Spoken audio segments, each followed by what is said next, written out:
Hi everyone, I'm Shelly and you're watching There's No Place Like Home. Today I wanted to get a message out that I think needs to be heard a lot more often.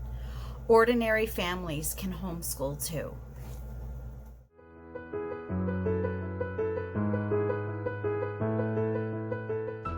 The other day I did a video showing you how we organize our homeschool supplies in my 730 square foot house. And that was actually after I had done a video last week on why we stopped using a homeschool room, because obviously in this house we wouldn't have room for a homeschool room. But in the very first house that we lived in when we started homeschooling, we had a homeschool room. We stopped using it. But the point is that I have been trying to reiterate to people that you do not need to be wealthy to homeschool. It's something that you're hearing over and over and over again in the media. And if they don't say wealthy, they do, insinuate that you need to have a bigger house, you need to have this beautiful homeschool room. And I just couldn't understand why people were having such a hard time getting that you don't need to have those things in order to homeschool. You can homeschool from anywhere. And then I started to think about it, and I'm thinking about like the pictures that you see on Instagram and the videos that you watch on YouTube. And I think what the issue is that most of the homeschooling YouTubers do have those beautiful fairy tale houses. They have the picture perfect homeschool rooms. Their houses look like they were decorated professionally. A lot of them probably were. And a lot of these pictures are what you see on Instagram as well. And a lot of times, they pay to have those pictures boosted so that more people see them and everything. So it's understandable that people who have never homeschooled might get the impression that you need to be wealthy or pretty well off in order to homeschool, because this is what they're seeing every time they go on YouTube or Pinterest or Instagram or wherever else. They're posting these things.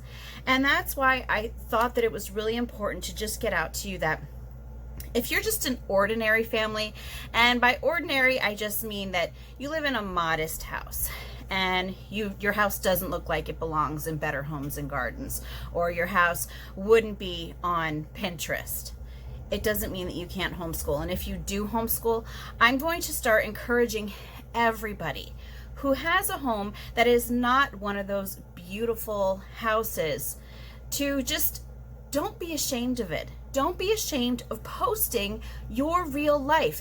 People need to see this. This is relatable to a lot more people than what you understand. Yes, I'm not saying that, I'm not telling you that if you do have a beautiful house that you shouldn't be posting pictures or doing these videos. No, keep doing that. If I had a house like that, I'd always have it up on there on YouTube, and I'd put a lot more pictures than what I do now of my house. But the point is that we need people to see that people from all walks of life are homeschooling their children, and where you are at in this point of time makes no difference in the love that you have for your children and the fact that you have their best interests at heart.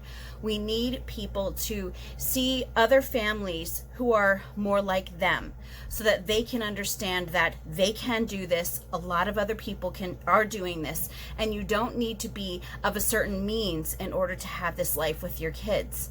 Anyone can do it. You can homeschool. I said this in my other video. You could homeschool from an RV.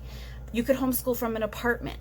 You could homeschool from a low-income housing project. You could homeschool from a tiny house like I live in right now.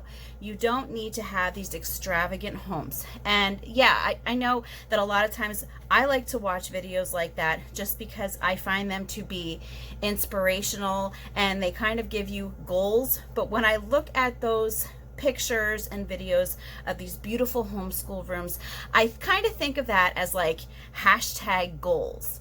And then when I look at my house and other houses like mine, I kind of look at that as hashtag reality. But the fact of the matter is that we need to start blooming where we're planted, and we need to not be ashamed of where we are, because we are still doing something great for our children. So again, I just want to encourage you, if you are one of those ordinary homeschoolers who does not have like this big glorious house and this beautiful extravagant homeschool room, it doesn't matter. Show what you're doing. Other people need to see it. Even if you organize all of your homeschool supplies in a tote or little plastic Rubbermaid containers, it doesn't matter. Everybody has their own method. Everybody has their own means of doing things. Everybody has different tips on how to be frugal or how to beautify your home, depending on what you're looking for. People need to see all varieties of homeschoolers, and I think that is why there is just this impression that everyone who homeschools has to be well off, because it does look that way when all that they see on social media are these gorgeous houses. And I think they need to start seeing that no, there are those of us who are ordinary folks who are just doing for our kids what we know is best for them. And what I really want to say is that sometimes your reality is just as good as those goals. That's all that I have for you today. If you like this video, give it a thumbs up. If you haven't subscribed yet and would like to hear more of what I have to say, I would love if you would do that. If you have any questions or comments, you can leave one over on Instagram because YouTube disables my comments. And if you like my work and would like to check out my Patreon page, I will leave a link in the description box for that as well. And I hope you have a great day.